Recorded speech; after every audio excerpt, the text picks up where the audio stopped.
बिस्मिल्लाह अर्रहमान अर्रहीम। तो अस्सलाम वालेकुम। हम उम्मीद करते हैं आप खैरियत से होंगे। दोस्तों, याद रहे कि हर कोई इस काबिल नहीं होता कि उसको इमामत के लिए मुसल्ले पर खड़ा कर दिया जाए, बल्कि इमाम उसी को बनाया जाता है जो इसका अहल हो और जिसके पास कुरान पाक का इल्म हो। इमाम मस्जिद का हमारे मुआशरे में एक मकाम है और इमाम मस्जिद को इज्जत की निगाह से देखा जाता है और इसी मकाम की वजह से तमाम लोग इमाम मस्जिद पर एतमाद भी करते हैं। याद रहे कि हर इंसानियत का तबका ऐसा है कि जिसमें आला ज़र्फ लोगों के साथ साथ कम ज़र्फ लोग भी मौजूद होते हैं, जिनकी वजह से इस तबके पर हर्फ आता है।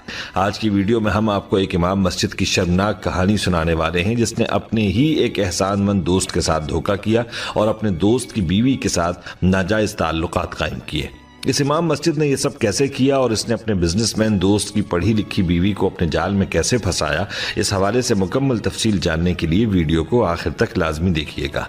दोस्तों, हम आपको आज के टॉपिक के हवाले से तफसील भी बताएंगे, लेकिन इससे पहले आपसे दरखास्त है कि अगर आप हमारे चैनल देख रहे हैं और अभी तक आपने हमारा चैनल सब्सक्राइब नहीं किया तो अभी हमारा चैनल सब्सक्राइब करें और साथ ही लगे बेल के बटन को भी प्रेस करें, ताकि आपको मुस्तकबिल में हमारी अपलोड होने वाली मजीद वीडियोस का नोटिफिकेशन मिलता रहे। और हमारी तमाम बहनों और भाइयों से गुजारिश है कि दुरूद पाक की बरकत से होने वाली दुआ में शामिल होने के लिए अपना नाम कॉमेंट सेक्शन में जरूर लिखें और हमारी दुरूद पाक की महफिल का हिस्सा बने। दोस्तों, इन इमाम साहब की कहानी मुलाहिजा फरमाएं। इमाम साहब नमाज और दुआ से जैसे ही फारिग हुए तो अकरम साहब आगे बढ़े और इमाम साहब का हाथ थाम लिया और इमाम साहब का हाथ चूमने लगे। इमाम साहब ने जैसे ही अकरम साहब को देखा तो फौरन उठ खड़े हुए और उनको गले लगाया और पूछने लगे, आप कब पहुंचे? अकरम साहब ने बताया कि वो रात ही को दुबई से पाकिस्तान पहुंचे हैं। बच्चों की याद सता रही थी, इसलिए सोचा कि चलकर कुछ दिन उनके साथ गुजार लूं। कुछ देर तक उनकी आपस में बातें होती रहीं और जाते जाते अकरम साहब ने इमाम साहब को कहा कि वो रात का खाना उनके साथ खाएं। अकरम साहब इमाम साहब के लिए अकीदत रखते थे, क्योंकि इमाम साहब इमामत के साथ साथ तावीज़ वगैरह का काम भी करते थे और अक्सर औकात अपने कारोबारी मसाइल के लिए अकरम साहब उनसे तावीज़ करवाते रहते थे। और इसके अलावा अकरम साहब की बेटियों को कुरान पाक भी इमाम साहब ही पढ़ाते थे, इसलिए उनके घर आना जाना था और अकरम साहब की बीवी इमाम साहब को भाई साहब कहकर बुलाती थी। रात को जब इशा की नमाज हो चुकी तो इमाम साहब अकरम साहब के साथ ही उनके घर की जानिब चल दिए। जब घर पहुंचे तो उनकी बीवी ने इमाम साहब का खैर मकदम किया और फिर खाना लग गया। इमाम साहब ने अकरम साहब के साथ मिलकर खाना खाया और बातें भी चलती रहीं, हाल अहवाल भी बयान हुए। जब खाने से फारिग हुए तो अकरम साहब ने अपनी बीवी को आवाज दी, अरे वो सामान तो ले आओ जो इमाम साहब के लिए लाया हूँ। उनकी बीवी सामान का लिफाफा लेकर आती है और इमाम साहब के हाथ में देती है। ये लिफाफा लेते वक्त अकरम साहब की बीवी का हाथ इमाम साहब के हाथ के साथ टकराता है और जो ही इमाम साहब की नज़र उनकी बीवी पर पड़ती है, जो कि अच्छी खासी खूबसूरत भी होती है, तो इमाम साहब के मन में शैतान वसावस डालता है, लेकिन इमाम साहब नज़र नीचे कर लेते हैं और शुक्रिया अदा करते हैं। अकरम साहब की बीवी उनको बोलती है कि आप ही खुशकिस्मत हैं कि और किसी के लिए अकरम साहब कुछ लाएं या ना लाएं, आपके लिए ज़रूर लाते हैं। इमाम साहब अकरम साहब से इजाज़त लेते हैं और अपने घर आ जाते हैं। इमाम साहब भी तकरीबन 40 साल के जवान मर्द होते हैं। इस बार शैतान इमाम साहब पर ऐसा हमला करता है कि उनके दिल से अकरम साहब की बीवी का वो चेहरा और वो लम्हा नहीं उतरता और उनको अक्सर इस बारे में ख्याल आता है। वो अकरम साहब की बच्चियों को सबक पढ़ाने जाते हैं और वक्त इसी तरह से गुजर रहा होता है कि अचानक एक दिन अकरम साहब उनको बताते हैं कि उनकी दुबई वापसी है और वो रात की फ्लाइट से वापस हो रहे हैं। इमाम साहब कहते हैं कि आपकी छुट्टी का पता ही नहीं चला, जैसे कल तो आप आए थे।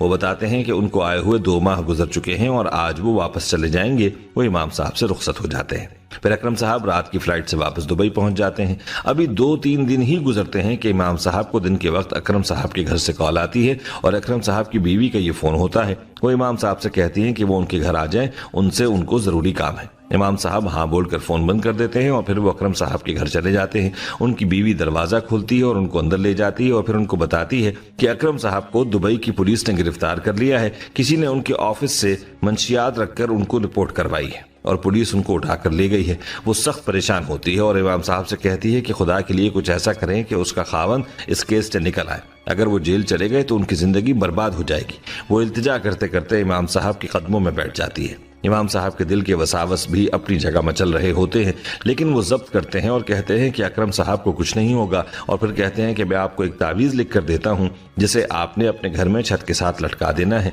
इंशाअल्लाह वो बहुत जल्द बरी हो जाएंगे।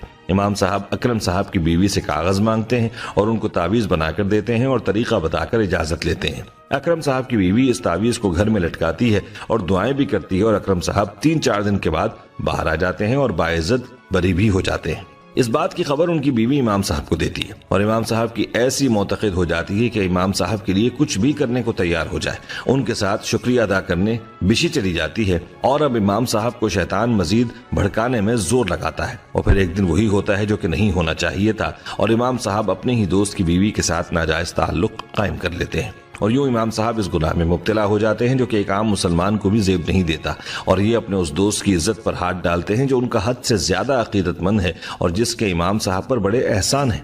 दोस्तों, इस कहानी को बयान करने का हमारा ये मकसद हरगिज नहीं है कि हम किसी की दिल आजारी करें या उस तबके पर उंगली उठाएं, लेकिन याद रहे कि हमने पहले ही ये कहा था कि हर तबके में बाज लोग होते हैं जो कि अपने ज़र्फ का ख्याल नहीं करते और यूं पूरी जमात को बदनाम करने का बाइस बनते हैं। याद रहे कि हर इंसान के साथ नफ्स और शैतान होता है, लेकिन इमाम मस्जिद जिस मकाम पर होता है उससे लोग ऐसी बातों की किसी भी सूरत तवक्को नहीं कर सकते। यही वजह है कि उनसे अगर ऐसा हो जाए तो ये बहुत बुरा लगता है। याद रहे कि इस्लाम ने इसीलिए मर्द और औरत को इस बात से मना फरमाया है कि वो एक दूसरे के साथ तन्हाई में न मिले, वो एक दूसरे से पर्दा करे ताकि ऐसी नौबत ना आए।